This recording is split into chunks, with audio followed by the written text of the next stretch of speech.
साल 2016 में हमारे देश के प्रधानमंत्री नरेंद्र मोदी ने कहा था, जो सामान्य व्यक्ति हवाई चप्पल पहनकर घूमता है वो मुझे हवाई जहाज में दिखना चाहिए, ये मेरा सपना। मोदी जी वो हवाई जहाज में कैसे दिखेंगे?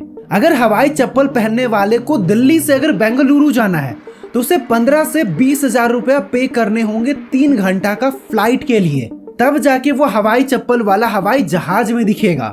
हवाई चप्पल वाले का मंथली इनकम ही 15 से 20 हजार रुपए होता है, तो मोदी जी वो कैसे दिखेगा हवाई जहाज में? यही बात राघव चड्ढा ने भी 2 महीना पहले पार्लियामेंट में कहा था। तो आज का रेट बता रहा हूं सर, अगर आज मुझे दिल्ली से मालदीव जाना हो तो 17,000 रुपए की फ्लाइट है, लेकिन दिल्ली से लक्षद्वीप जाना हो तो 25,000 रुपए की फ्लाइट है सर। तो बताइए, पिछले 5 सालों में टिकट का जो प्राइस है वो 43% तक बढ़ चुका है। ऐसे में हवाई चप्पल वाला कैसे हवाई जहाज में दिखेगा? प्लेन का जो टिकट होता है उसका एक्सपेंसिव होने के पीछे कई सारे कारण होते हैं। ये बस को ऑपरेट करना जितना आसान नहीं है कि एक बस में ड्राइवर और कंडक्टर के साथ पेट्रोल टंकी गए, पेट्रोल टंकी में पेट्रोल भराया और शुरू कर दिया। एक प्लेन को ऑपरेट करने में लेट सपोज कि एक फ्लाइट है जो प्रयागराज से दिल्ली के लिए उड़ान भरती है। जब वो दिल्ली एयरपोर्ट पर लैंड करेगी तो उसे लैंडिंग फी देने होंगे, एयरपोर्ट फी देना होगा, क्रू मेंबर्स को सैलरी देने होंगे, ग्राउंड हैंडलिंग चार्जेस देना होगा, एयर ट्रैफिक कंट्रोल को पैसे देने होंगे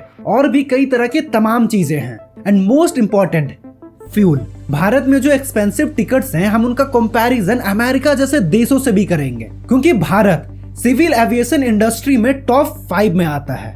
तो भैया फर्ज तो बनता है ना कि भारत का कंपैरिजन हम बाकी देशों से भी करें। आज भारत दुनिया के टॉप सिविल एविएशन इकोसिस्टम में से एक मजबूत पिलर बना हुआ है। और वीडियो के एंड में मैं आपको कुछ टिप्स भी दूंगा, जिससे जब आप अगली बार जब आप टिकट बुक करो तो आपको उसमें फायदा हो, आपको ज्यादा पैसे देने ना पड़े। तो वीडियो को एंड तक देखना।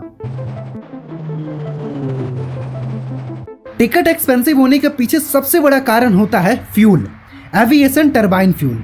इंडिया में जो फ्यूल का कंजम्पशन है उसका 90% भारत बाहर के देशों से इंपोर्ट करता है, जैसे में इराक, रसिया, सऊदी अरेबिया, यूएई जैसे देशों से। वहीं अगर हम अमेरिका से कंपेयर करते हैं तो साल 2020 में America produce 18.4 million barrels of oil per day, और अमेरिका का जो हर दिन का कंजम्पशन है वो है 18.12 मिलियन। मतलब अमेरिका को जितना भी फ्यूल चाहिए वो खुद अपने देश में ही प्रोड्यूस कर लेता है।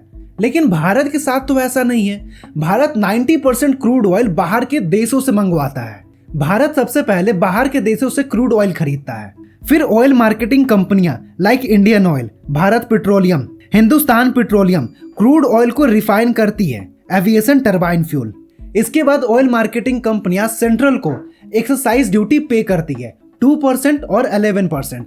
अगर एयरलाइंस उड़ान स्कीम के अंडर में आता है तो उसको गवर्नमेंट को सिर्फ 2% का एक्साइज ड्यूटी देना होता है। ये जो 2% का जो एक्साइज ड्यूटी होता है वो प्राइस में ही इंक्लूडेड होता है, और जो एयरलाइंस उड़ान स्कीम के अंडर में नहीं आता है उसको 11% एक्साइज ड्यूटी पे करने होते हैं। कहानी यहीं पे समाप्त नहीं होता है। इसके बाद state government value added tax लगाती है फ्यूल पर, और ये वैरी करता है अलग अलग स्टेट पर। जब एयर टरबाइन फ्यूल को एक स्टेट के अंदर बेचा जाता है तब स्टेट गवर्नमेंट उस पर वैल्यू एडेड टैक्स लगाती है। लेट सपोज कि आईओसी ने, इंडियन ऑयल कॉर्पोरेशन ने दिल्ली एयरपोर्ट के लिए फ्यूल सप्लाई किया, क्योंकि फ्यूल दिल्ली के किसी एक एयरपोर्ट के अंदर खरीदा जा रहा है, तब दिल्ली गवर्नमेंट उस पर 25% वैल्यू एडेड टैक्स लगाएगी। हर स्टेट का अलग अलग वैल्यू एडेड टैक्स होता है। इवन की एयरलाइंस अपने पूरे खर्च का 35 से 40% फ्यूल में ही खर्च करती है, और ये फिक्स प्राइस नहीं है। अगर फ्यूल का प्राइस अगर बढ़ता है तो ये 40 से 50 से 60% तक हो सकता है। जैसे अगर हम मोटरसाइकिल से चलते हैं, 1 लीटर फ्यूल में वो 10 किलोमीटर तक चलती है, वैसे ही प्लेन का भी कुछ होगा ना, माइलेज वाइलेज। हाँ, प्लेन का भी माइलेज होता है। मैं आपको एक एग्जांपल के थ्रू समझाता हूँ। लेट सपोज कि एक फ्लाइट है जो दिल्ली से बेंगलुरु के लिए उड़ान भरती है। एयरक्राफ्ट का नाम है एयरबस A320। दिल्ली से बेंगलुरु का जो डिस्टेंस है वो 1700 किलोमीटर है। एयरबस 320 का पर आवर 2500 लीटर का कंजम्पशन है, और फ्लाइट का जो टाइम है वो 2 घंटे 30 मिनट का है। मतलब एयरबस A320 को 6,500 लीटर तेल की जरूरत है। अगर 6,500 में एक्साइज ड्यूटी और वैल्यू एडेड टैक्स भी जोड़ दें तो अप्रोक्स 8 लाख रुपए का पेट्रोल जलेगा दिल्ली से बेंगलुरु के लिए। 1 लीटर का जो प्राइस है वो अप्रोक्स 95,000 है। एयरलाइंस कंपनियां इंडिगो, एयर इंडिया, जेटवेज ऑयल मार्केटिंग कंपनियां से ऑयल खरीदती है। दोस्तों आपको ये बात पता है कि इंडिगो का 63% मार्केट शेयर है एविएशन इंडस्ट्री में। इंडिगो का डोमिनेंस है भैया। इसके अलावा आपको ये बात शायद ही पता होगा कि जब भी कोई प्लेन किसी एयरपोर्ट पर लैंड करता है तो उसको लैंडिंग चार्जेस देने होते हैं। अगर कोई डोमेस्टिक फ्लाइट मुंबई एयरपोर्ट पर लैंड करती है, लेट सपोज कि एयरबस A320 मुंबई एयरपोर्ट पर लैंड करता है जो इंडिगो का फ्लाइट है। लेट सपोज अगर प्लेन का वेट 100 MT से कम होता है, जैसे में एयरबस A320 का 77 मैट्रिक टन है, तो पर मैट्रिक उसे 286 रुपए देने होंगे। और क्योंकि एयरबस A320 का वेट 77 है, तो आप कैलकुलेट कर लो 77 इंटू 286, तो ये होता है अप्रोक्स 22,000 रुपए। मतलब इंडिगो जब भी 77 MT के साथ जब मुंबई एयरपोर्ट पर लैंड करेगा तो उसको हर बार 22,000 रुपए देने होंगे। जब आप किसी एयरपोर्ट पर जाते हो तो वहां पे बहुत सारी चीजें लगी होती है, जैसे में ऑटोमेटिक सीढ़ियां लगी होती है, मेटल डिटेक्टर से चेकिंग किया जाता है, इसका भी चार्जेस लगता है। इसे क्यूट फी कहते हैं। नाम इसका क्यूट है बट ये क्यूट है नहीं। 50 से 100 रुपए तक क्यूट फी लगते हैं। ये आपके टिकट में इंक्लूडेड होता है। एविएशन सिक्योरिटी फी, एयरपोर्ट पे जो पुलिस ऑफिसर्स होते हैं, आर्मी होते हैं, BSF के जवान होते हैं, इसका भी चार्जेस लिटरली आपके टिकट में ही ऐड होता है।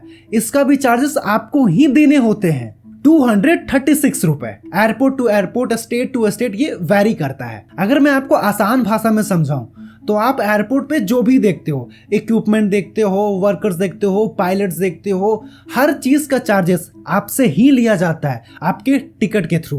अगर मैं अपने पूरे रिसर्च का कंक्लूजन रखूं कि एक्सपेंसिव टिकट को कम कैसे किया जा सकता है, तो सबसे पहले एविएशन टरबाइन फ्यूल को वैट से हटाकर GST में डालने चाहिए, क्योंकि स्टेट गवर्नमेंट जितना मन होता है उतना वैल्यू एडेड टैक्स लगा रही है। जो मन किया, जितना मन किया वो लगा दिया। जैसे USA एंड चाइना जैसे देशों में फ्यूल पर टैक्स इंडिया के मुकाबले काफी कम है, सो डैट वहां का टिकट का प्राइस चीपर है। भारत को जो एविएशन इंडस्ट्री है उसमें कंपटीशन ही नहीं है। इंडिगो का 63.3% मार्केट शेयर है, एयर इंडिया का 28.5%। अगर इंडस्ट्री में इक्का दुक्का खिलाड़ी ही है तो उनका तो डोमिनेंस रहेगा ही, तो उनका जितना मन होगा उतना वो टिकट का प्राइस बढ़ा देंगे। उनको क्या ही फर्क पड़ता है। लोगों के पास ऑप्शन ही नहीं है, लोग करे तो क्या करे, झक मार के उन्हें महंगे टिकट खरीदने पड़ते हैं। 2010 से अब तक 2 एयरलाइंस बंद हो चुकी है। किंगफिशर 2012 में बैंकक्रप्ट हो गया।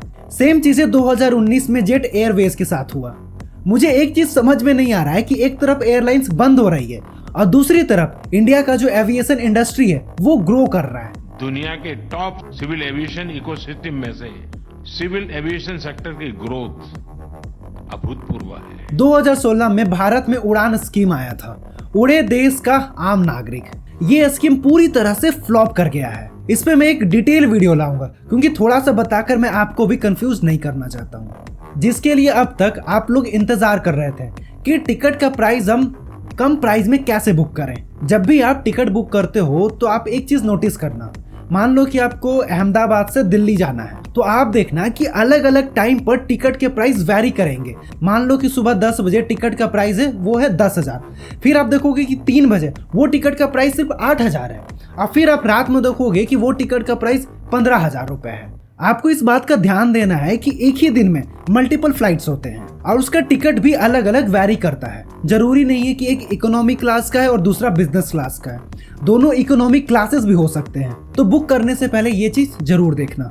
ये मिथ है या फिर क्या है, वैसे ये मेरा पर्सनल ओपिनियन है, क्योंकि जब मैं रिसर्च कर रहा था तो मैंने देखा कि अगर आज से अगर मैं 1.5 महीना पहले का भी बुकिंग करता हूँ तो प्राइस में कुछ डिफरेंस नहीं है ज्यादा का। पता नहीं लोग क्यों कहते हैं कि 1-1.5 महीना अगर पहले का अगर हम बुकिंग करते हैं तो हमें फायदा होता है। मुझे तो ऐसा नहीं लगता है। खैर ये मेरा पर्सनल ओपिनियन है, आप एक बार चेक कर लेना। हाँ, अगर आप एक दिन अगर पहले टिकट बुक करते हो तो जेन्युइन सी बात है कि उस टिकट का प्राइस हाई तो होगा ही। एयरलाइंस वाले आपके सर्च को भी ट्रैक करते हैं, तो रैदर देन नॉर्मल टैब की बजाय आप इनकॉग्निटो मोड यूज करो। वीकेंड्स में, हॉलीडे या फिर फेस्टिवल सीजन में टिकट का जो प्राइस होता है वो हाई चला जाता है, तो आप चीपेस्ट डे में बुक करो, लाइक ट्यूसडे, वेडनेसडे या फिर सैटरडे को। आप क्रेडिट कार्ड का भी यूज कर सकते हो, क्योंकि अक्सर क्रेडिट कार्ड पे कई सारे रिवॉर्ड्स एंड ऑफर मिलते हैं। जब भी आप प्लेन का टिकट बुक करते हो तो एक बार आप कंपैरिजन कर लो, लाइक इंडिगो कितना ले रहा है, एयर इंडिया कितना ले रहा है। अलग अलग साइट्स पे आप चेक कर सकते हो। हाँ, इस तरह से आप कुछ हद तक पैसे सेव कर सकते हो। नहीं, ऐसा नहीं कि मान लो अगर 10,000 का टिकट है तो आपको 4,000 और 5,000 में मिलेगा। नहीं, वैसा नहीं होता है। हाँ, थोड़ा बहुत आप अपने पैसे सेव कर सकते हो। तो आशा करता हूँ कि वीडियो आपको इन्फॉर्मेटिव लगी हो। तो मिलते हैं अगले वीडियो में एक नए टॉपिक के साथ, और वीडियो देखने के लिए आपका दिल से शुक्रिया।